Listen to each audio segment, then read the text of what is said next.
Hi everyone, in this video I'm going to show you this awesome pentatonic tapping trick which actually, when you get the hang of it, is not too difficult and sounds super flash. Check it out.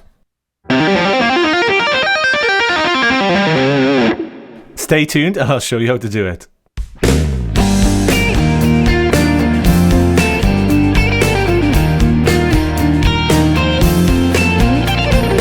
In this video then, we're going to learn some pentatonic tapping licks and ideas. But if you haven't done it already, give the video a like, click subscribe to the channel, and also click that alert bell so you don't miss any updates. Everything that I'm going to talk about in this video, you'll see in the links. There's a free PDF workbook, so make sure you grab that because it's all explained, all the tab and notation. So this video is designed for people who can maybe do a bit of tapping, like to play rock, and just want a little something extra from their tapping. And rather than always doing this kind of Eddie Van Halen style tapping, you know, that kind of pattern, which sounds amazing, but this is sort of just something a little bit different. And what we're going to be doing then, we're going to be taking advantage of the fact that in every key, we have straight lines on the fretboard. Now, what do I mean by that? Well, we're going to do this video in the key of C. So in the key of C minor, we have a straight line in the 8th fret. There's also a straight line in the 11th fret. And also there's a straight line in the 15th fret. What I mean by straight lines is we can play every single note in that fret. So we can play all the notes in the 8th fret, all the notes in the 13th fret, and all the notes in the 15th fret. Now, depending on if you're playing in the mode, some of the notes in the 13th fret might not work as well, but if you're in a kind of standard, natural C minor scale, all of those will work. But for this video, we're going to be focusing on playing a pentatonic scale with our fret in hand and tapping on the 15th fret with our other hand, okay? So this is the sort of thing we're going to be doing.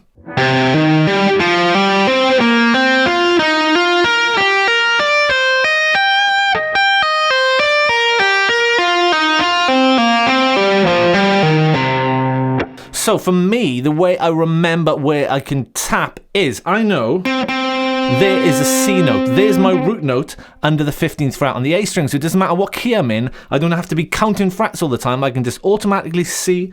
There's my C in this case. There's my, root note. And I can tap everything in a straight line in that fret, okay? So that's how I remember it. Some people like to kind of count frets up from their little finger. So 1, 2, 3, 4 frets up. So you can use that approach if you want. But for me, I find the most fail-safe way to do this when changing keys is just to know in that 15th fret on the A string, you have got your C note, your root. Okay, so what we're actually doing then, we're using our fret in hand hammer-on. So the first thing to have a go at is, can you actually play a C minor pentatonic scale with just one hand like this? So all I'm going to be doing is, I'm going to hammer my fingers down all the way up C minor pentatonic like this.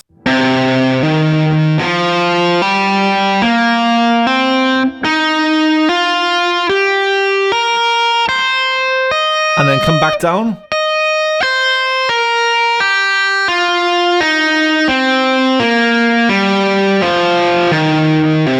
So normally people find it easier descending. I do certainly. I find it easier coming down the scale.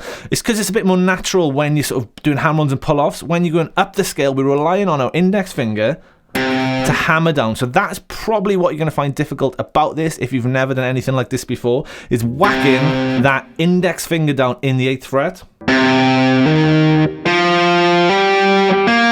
just smack it down on the fretboard.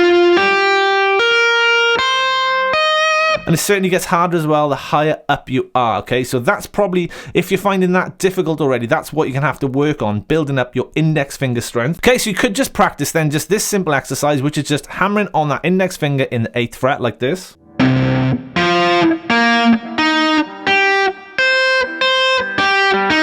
just go up and down.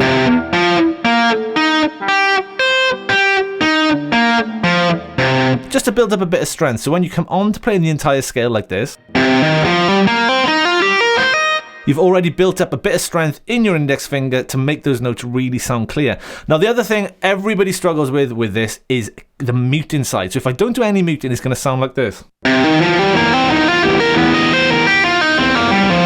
Okay, it sounds a bit of a horrid mess. So the key to making this sound clean and really, really good is getting the muting right. So you're going to be using this hand to mute the strings. So underneath the strings that we're playing. So if I'm playing the E string, everything below it, the A, the D, the G, B, and E, is all covering with my first finger. Okay, and that goes for everything as I'm moving down. So as I'm moving through the scale, everything below my index finger is being muted by this hand.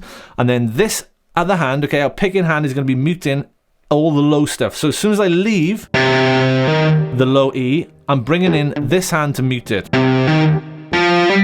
And then the same when I go to the A, so I'm just going to roll this hand across to cover all of the strings, rather than them sounding like this. That's no muting, and then this is muting with this hand, so I'm kind of like rolling my wrist around and just to make sure I'm palm muting everything. That's why coming down is sometimes easier, because all you're doing is releasing the palm mute. It's actually harder on the way up to get that palm mute. Obviously, when we get onto the tapping, it's a slightly different thing, but certainly that's the first place to start. Have a go at that. Can you make that sound nice and clean and all the notes ring out? So, as I said, we're going to take advantage of these straight lines. So all we're going to be doing is tapping in the 15th fret. So we're going to get this. We're going to play the notes of the pentatonic followed by a tap on the 15th fret. So that sounds like this. And then we're just going to repeat on every string, just tapping in the 15th fret. So keep your eyes looking at the 15th fret and just, feel that C minor pentatonic under your fretting hand.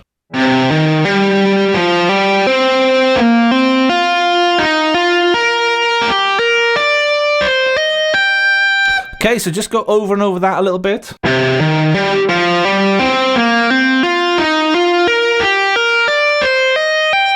And then it's the same in reverse. So if I'm coming backwards, it's the tap note, pull off, tap note, pull off, pull off. Okay, so I'm just going to go up and down then really slowly.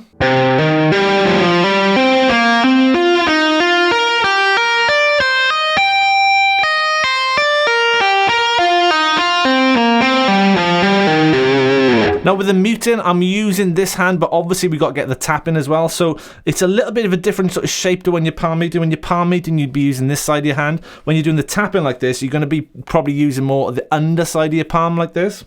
Because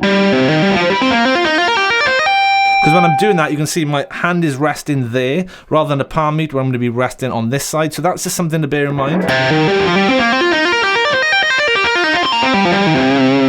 Okay, so just with this lick, take it super slowly and really work on getting it sounding clean, because you don't want it to sound like a mess like this. If it's sounding like that, you can't actually hear the notes. The muting is key to this lick. And just remembering it, we're tapping in a straight line all the way down that 15th fret. We're playing pretty much all pentatonic notes, bar one with the addition of the 9th, which is that note there, the 15th on the B, but don't worry too much about that because it's going to sound really great if you're jamming in C minor pentatonic. So let me just play all that up and down again.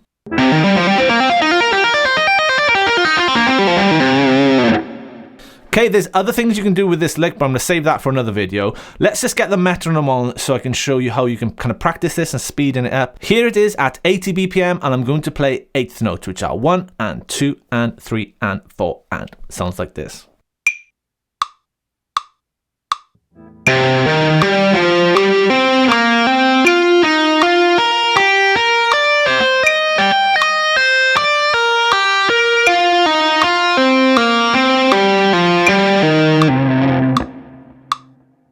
Okay, let's keep the metronome the same, but I'm going to play it using triplets this time. So we get 1 triplet, 2 triplet, 3 triplet, 4 triplet, and that all sounds like this.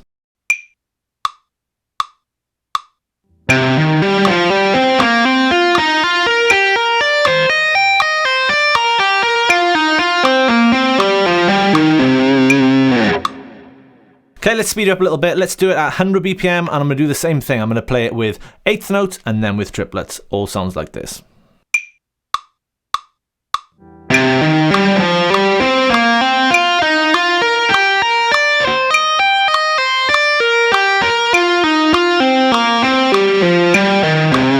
And this time I'll do with triplets.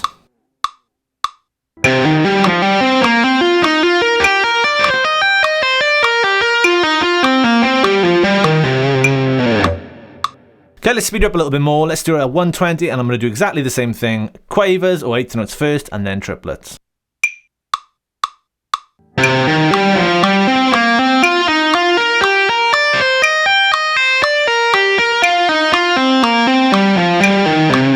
this time with triplets.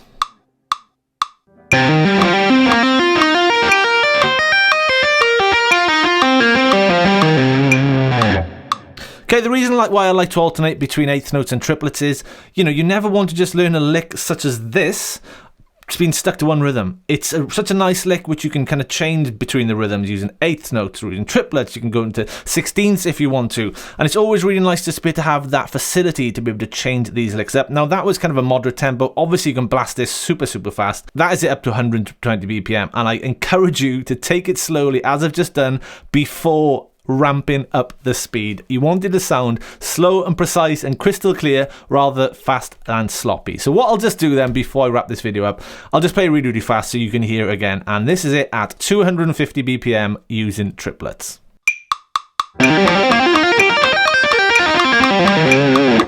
Okay, that's a lick pretty fast. Take it easy, gradually build up the speed and alternate between eighth notes and triplets if you can. If you want the workbook, just have a look in the description below. You'll see a link to a PDF. Make sure you grab that. If you haven't done it already, make sure you like the video, subscribe to the channel and click that alert bell so you don't miss any updates.